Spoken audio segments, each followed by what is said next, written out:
happened yesterday. So we'll be continuing from where we left off yesterday. I'll be, because it's a Saturday morning, I'll be as broad as possible, so you need not worry about that.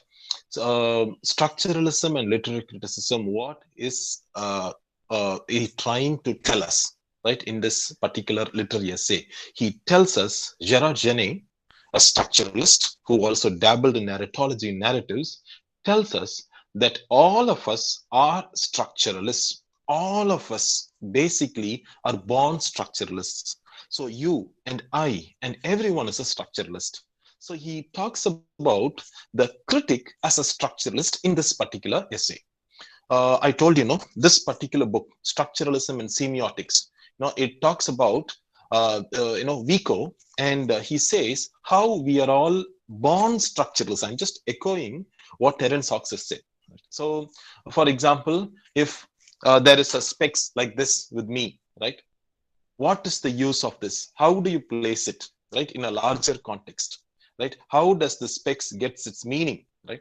So it has to be placed on a person like this, right? And then, right, analyzing the broader structures that make it possible. And it should be on a human being, and it should be like this, and it should have, a whole lot of criteria. Placing something on a larger structure. First standard student, which class, right? Which school?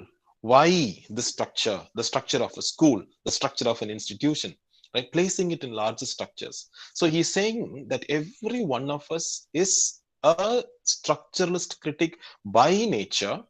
And here he talks about, a literary critic, right? What does a literary? I'm just quickly going into that by giving you a simple working definition of a sign that we were trying to discuss in the previous classes quickly, right? Quickly. And then I'll take you into something interesting also, right? What is a sign? A sign denotes, please remember, please have this written down. Anytime in your life, somebody asks you what is a sign, spontaneously should come out the answer, pop out the answer. A sign denotes. Direct. A sign denotes. The minus sign denotes subtraction, right? The plus sign denotes addition. The multiplication sign, it denotes. So a sign is direct, it denotes. And it is a code, right? It is a code. The into sign there is a code. The minus sign there is a code. It could also be a hyphen in a different context. Right? So the plus sign is a code. It could also be a sign in red cross in a different context. So plus the sign is a code that stands for something else or denotes that. But the symbol is something advanced. It represents. Please remember this difference. I'm not giving you this difference. M.H. Abraham gives you this difference, right? A symbol represents. I've given you, instances of how representation happens in movies, in text, in visual media, in print media, etc. Right? So please have this in mind. A sign denotes. A sign denotes. Right? Now we'll go to the next one. This one, So right. So how does a sign denote? The sign denotes by means of two things. What are the two things? The signifier and the signified, right? The signifier and the signified. So, it's like two sides of a coin. It's like two sides of a paper, right? The signifier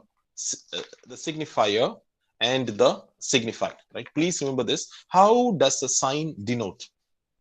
It denotes by two things, the signified and the signifier, or signifier by signified. That's why I've given you this particular example there.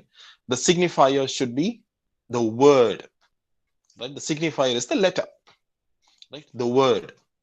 And the signified is the image of the rose that comes to your mind, right? The image of the rose that comes to your mind when these four letters are written there, right? Now, this is something that I prepared for you. Hope it is visible. If it is not clear, I can put it on full screen mode also. Right. So the sign, right, equals the signifier by signified. We saw it here, right? So what is the signifier? You can screenshot it if you want. The signifier, something that gives meaning. It could be, right, the image or the word or a gesture. It could be an image, a word, or a gesture, right? And what is the signified? Something that comes to the mind's eye. Something that comes to the mind's eye, right? When you recollect that particular word, ROSE, what comes to your mind's eye, right? So I've given you this beautiful photograph. Sign equals ROSC by the rose. This rose especially was photographed by my mom, right, from her own garden, and she sent it to me day before yesterday. So I was searching for the picture of a rose. If it is from online, I have to acknowledge it, but this is my own mom who sent it, right? So I thought I'll acknowledge it. And today, coincidentally, November 7th happens to be a birthday, so I would like to also wish my sweet mom a very happy birthday today. I am also recording this, so I hope after this talk, I'll be able to show it to her. Right? My mom gave me my everything, my identity. Right? She is a literature person. She did her, masters in literature, MA English literature, UG in English literature. Right? She fed us with the literature. So what I am today is because of her dedication, her sacrifice, her love for literature, her love for her kid, right? And she was never judgmental, was never harsh. She never spoke a harsh word to us anytime in our lives. She wanted to grow up as gentle human beings, right? A gentleman and a lady. So we hope that we have made her proud, right? And today she shares her birthday with Kamal Hassan, Madam Curie, C.V. Raman. A whole lot of great minds are born today. So a small acknowledgement. So this photograph, she loves roses. Red rose is her favorite. So I thought, uh, I'll, give you this photograph as an example. You will also not forget, right? So when ROSE, the letter, is written, what comes spontaneously to your mind is the rose, the picture of a rose. But it could be any rose, isn't it? It could be any rose. It need not be a red rose. It could be an yellow rose. It could be an orange rose. It could be any white rose. It could be any other rose, right? So coming to the next slide, right? This is something that you should have in mind. The critic equals structuralist. Please have this in mind. Every critic is a structuralist. Every critic is a structuralist. Why or how? Oh, thank you. Thank you. I'll surely tell her. Right. How does a critic become a structuralist? Because the critic, to see the end of the line there, towards the end, you see something I've written in yellow. One can regard literary criticism itself as a structuralist activity. Come on, I'll just give you an example. Right. An author wrote a book in the 19th century, and I read the book. How can I relate to the book? He wrote it in the 19th century, or she wrote it in the 19th century. But now when I look at the book, I can't go into a diachronic perspective that Sajjua tells us. I can, I can go into it only from a synchronic perspective, what it means to me at this point of time. That is a literary critic. If you ask me what is idli, what is chutney, I can tell you something about that, because I can place it in a larger context. If I tell you, do you want idlis for lunch? You will say, oh, no, sir. Don't you know the structure? If I ask you, do you want chutney or sambar for your biryani? You will say, sir, are you crazy? Are you from India? Are you from Tamil Nadu? Are you from Kerala? Who will have chutney or sambar with biryani? Sir, the structure is different. This is what exactly a critic does. He or she looks at the structures that make meaning possible. Understood? As simple as that, right? A critic looks at how meaning is possible. He does not look at the meaning, or she does not look at the meaning. Let's not be sexist anytime in our lives, right? So she does not look at the meaning. She looks at, right, the structures that make meaning possible. So, everything is composed of structures. The classes that we have, they have a structure. After 2 years from now, you won't be sitting in the same class because the structure would have. That's again another component of a structure that Terence Hawkes talks about here. A structure keeps changing. It's fluctuating. It is not static. It keeps changing. It keeps evolving like language, right? That is the diachronic. Every year, right, you get new words, right, new additions. So the structure keeps evolving. Right? Maybe 100 years back, the family structure was different. The women were not able to speak. It was a shocking, gruesome indication of a patriarchal society. The women were not able to go to college or to school or even for learning. Anita Desai's Fasting and Feasting is a good example where you find the moment a boy is born in the family, the parents ask the elder girl, to stop her studies. The patriarchal bigoted mindset that tells you that a woman is only born to be wedded off, right, to another family. So, this patriarchal mindset was there 100 years back, maybe. But today, there has been a trend of emancipation, self-empowerment. Even yesterday, I was sharing on a reading group how, right, without getting self-empowered, a person should not get necessarily married. It could be a boy or a girl. Without being able to stand on your own legs, please do not venture into something called a wedded commitment for life. Right. So here, today, they are emancipated to an extent, to a great extent. So, a structure is also mobile, is dynamic, keeps changing, right? That's what he says. One can regard literary criticism as a structure. So every literary critic is a structuralist. This is the premise. Literary criticism is a structuralist activity. So, right, the writer works by means of concepts and the critic by means of science. So what is a concept? I'll just go to the first one there, right? The concept is, right, what comes to your mind, the image that comes to your mind, right? But he is very specific when he writes. He's very specific, or she is very specific when she writes, right? The writer. There is no connotation, only denotation. Please remember, the writer has only a denotation, specific.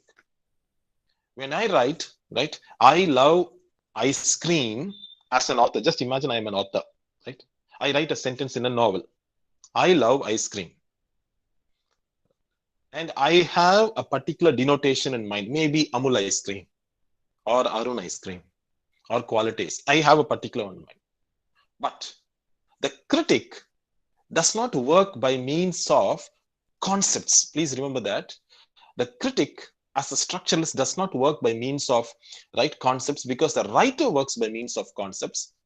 The critic works by means of science. I'll just go to that once again. Right? The critic works by means, just look at the first sentence there. It is the writer who works by means of concepts. He has or she has a particular image in mind when she writes. But the critic is so free because, she does not make use of concepts. The ice cream here could lend itself to possible connotations. So for the writer, it denotes. But for the critic, it connotes layers and layers of meaning. Right? Because, maybe in the 19th century, there was not Arun ice cream. Or maybe in the 18th century, there was not. So Arun, it's not this particular ice cream. But here, layers and layers of. I'll just give you a very simple example. The rose denotes this flower. We all know that, right? As simple as that. Just look at the picture there. ROSE denotes a flower. Belongs to a structure. Denotes a flower. But what does it connote? Rose connotes means layers of interpretations, meanings. Love, sacrifice. If you've read Oscar Wilde's The Nightingale and the Rose, red rose stands for sacrifice. The rose stands for love. The rose stands for, the national flower of a particular nation.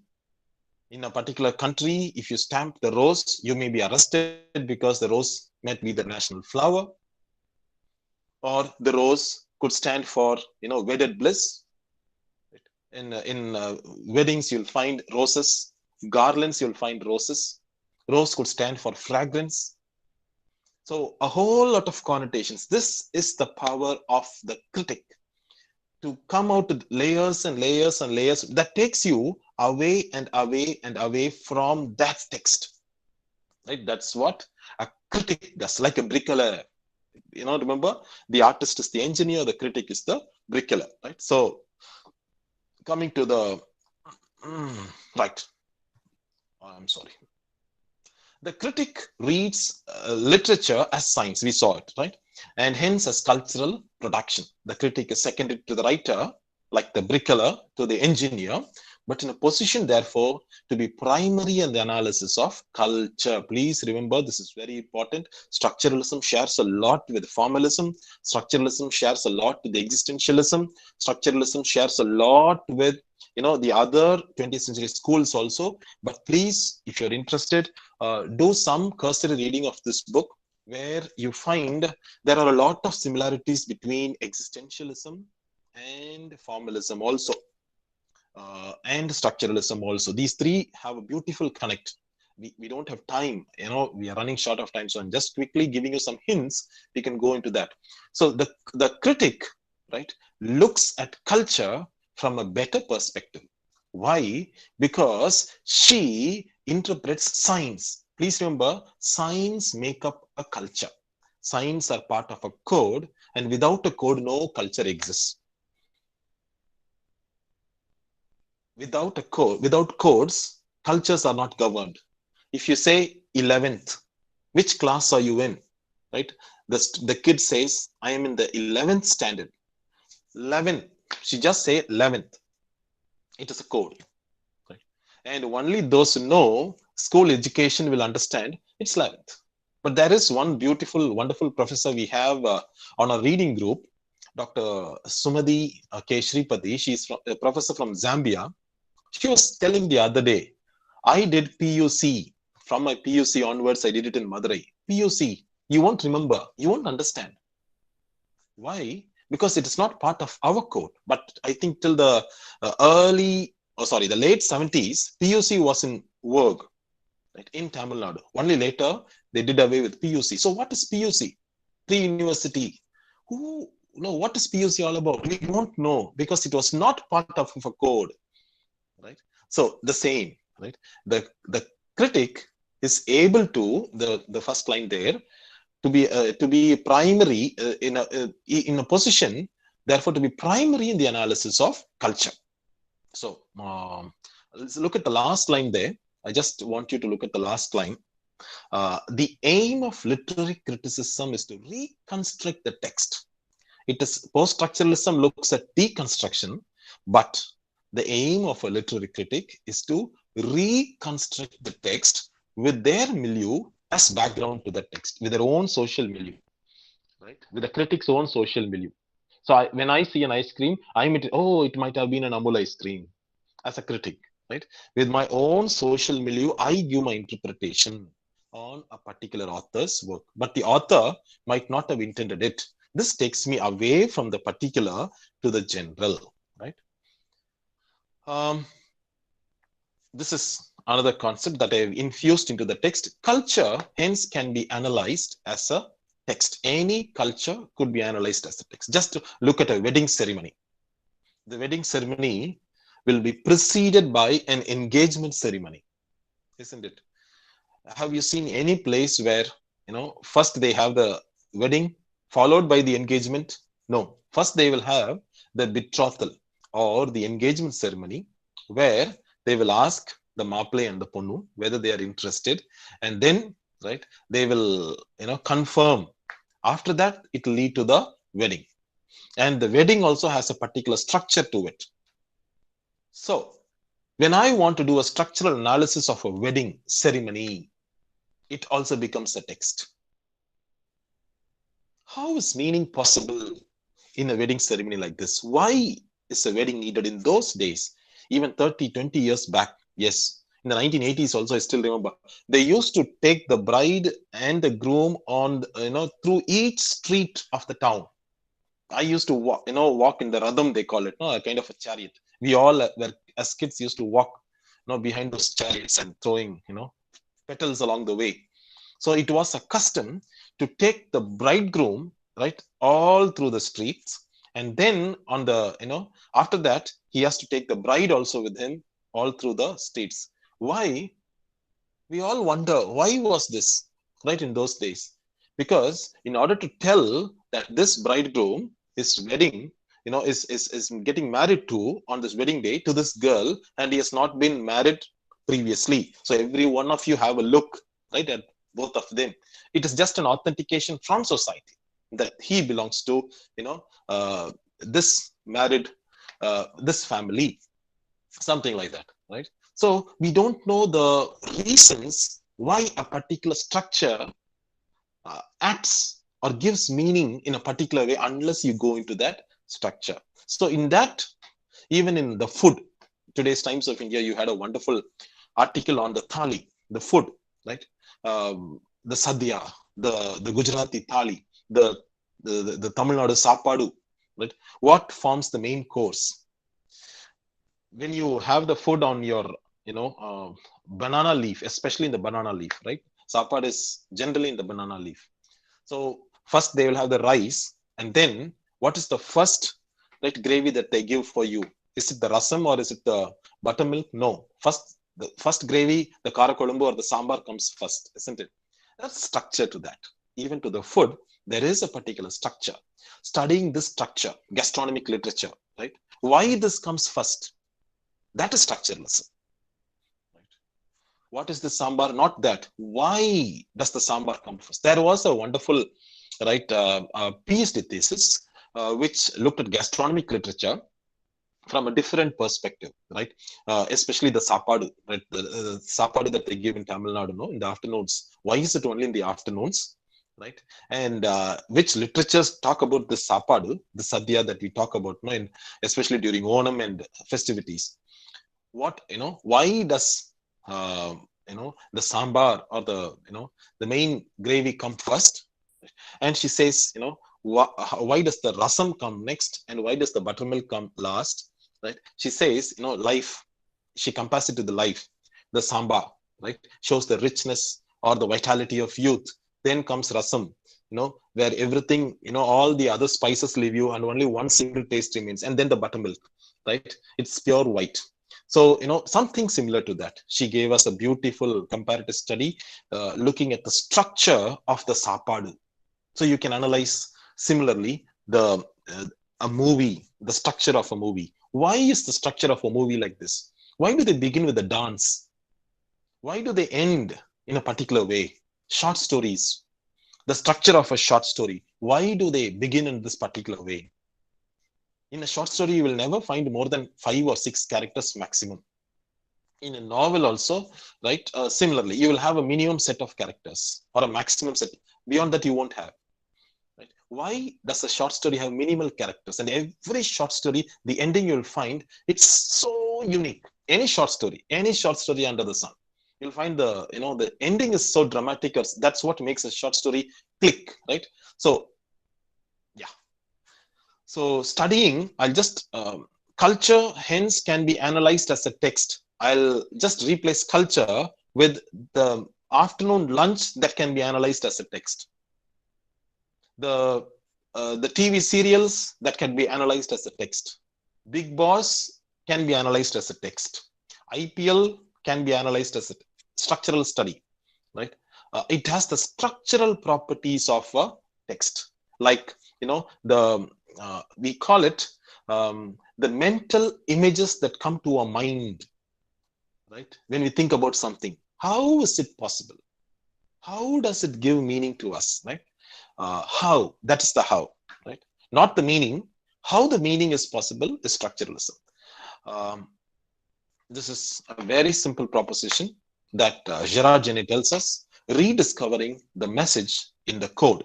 I'll give you, the next one so that you'll understand this better. This I took from Wikipedia, a beautiful flowchart example which tells us, I told you, there are, 6 here. the sender, analyzing the sender has a different approach to it, the biographical approaches. Analyzing the receiver looks at reader response theories, reception theories, the context-oriented approaches, context-oriented criticism and theories like post-colonial studies, neo-historicism, cultural materialism, a whole lot of them. The message-oriented theories are there, formalism, practical criticism, new criticism. Then we come to the medium, the channel through which the message is conveyed. And the last one is the code. Now, the code I told you, structural analysis, structuralism. Because structuralism means analysis of codes, signs, how they give meaning to us. Now go back to the previous slide.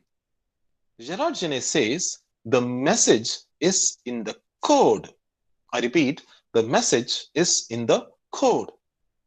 Now come to the next one. The message is in the second one is in the sixth one. The message is in the code. That is structuralism. If you are able to hack the code, you can hack the message. So I told you, sambar. When someone has biryani, right? When an American comes to India and then she says, shall I pour you some sambar? Oh no, it is not part of this code. A biryani has a code. So only when you know the code, you can decode the entire meaning out of it. So what does he say? The message lies not in the message. That is where structuralist critics take a dig at new criticism, practical criticism, and formalism also to an extent. That's why they say, how can you analyze the message for the sake of the message? It's impossible. The message gets its meaning only when it is a part of a code. I told you the very simple example of the umpire raising his hands like this, or like this, or like this, or like this. How do you get the meaning? If the same umpire stands at the traffic signal and does like this, what will you make of it? The message is not successful. The message cannot be a success because the code, which is part of the message, has not been hacked. Right? So where is the message? The message is in the code. And unless I am a part of that code, I cannot understand the full meaning of what the author is trying to tell me. Right? So I'll just give you a very simple example from a wonderful book that I read last year. I bought it because the author, Marcus Du Sautoy, right? He was there at the Rajasthan Jaipur Literary Fest. I was there last year. It got autographed also from him. He has written a book called The Creativity Code. Why is this book important? Because in this book, he says, about artificial algorithms, right? He defines creativity. I'll just give you this beautiful example of creativity that he gives us. You can make a note of it, write it down, to come up with something that is new and surprising, and that is value. So creativity, he says, is a code. And this code, he says, can be generated. Right? Look at the second point there, bullet point. Could our creativity be more algorithmic and rule-based? How do you make it algorithmic? He says, algorithm-based creativity. From tomorrow onwards, from in the future, you don't need poets to write poems. You don't need novelists to write novels. Algorithms will do it. It'll ask you, who is the hero? Give a name for a hero. You'll have to feed in the name of the hero. Give the name for the, for the, heroine, the lead female character. Give it. Then, right, the villain. You give a whole lot of characters. It will generate a novel for you in about 40,000 words, right? So, in the last bullet point there, can a machine paint, compose music, or write a novel? Is it possible? If you know the code, hacking. See, look at that. In the 1911 or early part of the 20th century, right? Sajua gave us something about the code. Exactly 100 years later, 2019, you have Marcus writing a book on that, and he says, algorithms can generate poetry. How? When you study the code, right? What is the structure of a short story? Just feed it in an algorithm on the computer. The computer can generate a short story for you based on your own favorite characters, your own setting, locale, everything. So this is what algorithmically generated literature is all about. Algorithmically generated literature. Roald Dahl, remember, right? The automatic, the great automatic grammaticiter, right? It is a short story that Roald Dahl wrote, where there is a character called Adolf. Um, um, I think you should read it. Right? It's a story. Adolf says, I can create, right, using computer algorithms, I can create short stories or novels. And he creates short stories and novels, and using what is called the automatic text generator or story generator. It's a very famous 1980s, 1982 or 83 it came up, right? So automatically, and publishers worldwide are shocked. How can this do? Because it's studied the code, the structure. Now you understand why structure is important. News presentation, it has a structure. A song will have a structure. A poem, a sonnet will have a structure.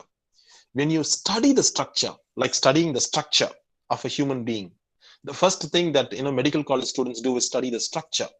Because once you study the internal structure, you can generate your own replica of a human body.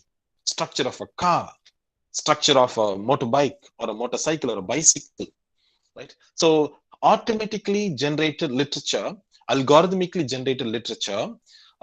See the algorithm that he gives. One of the group's the second one, most popular algorithms conceived by Jean Lescar, 7+7. I'll just give this and stop. For example, Blake's poem, right, becomes, you have to just feed, right, certain words there and look at how it generates automatically, right? Algorithm based, right, literature has become a possibility. And in that own non-fiction book that he wrote, Creativity Code, it's there on our academic blog. You can just type in Creativity Code. I have given a whole review for that, along with another book on artificial intelligence, right? See, in this particular book, he has used this algorithm to write 350 words, and his challenges.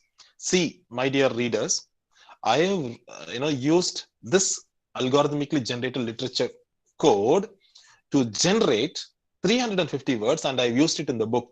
I challenge you to find it out, he says. I've read it at least two or three times. I couldn't find out who wrote what. So the code, the power of the code, especially in the world of dataism. I'll stop there for now. In the next class, I hope to finish it. If there are any doubts, you can ask me. You can also, text me. Thank you. Have a happy weekend. Thank you, sir. Excuse me, sir. Yes, So, yes. so I can't log into my Google Classroom, or like I haven't even logged in through my official college ID. So Mhm. I can't mark Yeah. attendance and stuff. So I just want to. Yeah, your class representative, Surabhi, messaged me telling me that Terza, right? Yes, sir. Yes, sir. That's not a problem. That's not a problem at all, Terza, because we can take care of it. Now you're there. You're able to log in now, no, on another ID. No, yes, sir. I'm using my personal ID right now. Oh, good, good. Yeah. So far, so good. No problem. If you're putting a word to the HOD also, Sure, that's not sir. at all a problem. Attendance need not be a problem at all. Don't worry about that. Right? Okay, We will sir. mark you attendance. Okay, sir. Okay, sir. Thank you so much, sir. Welcome.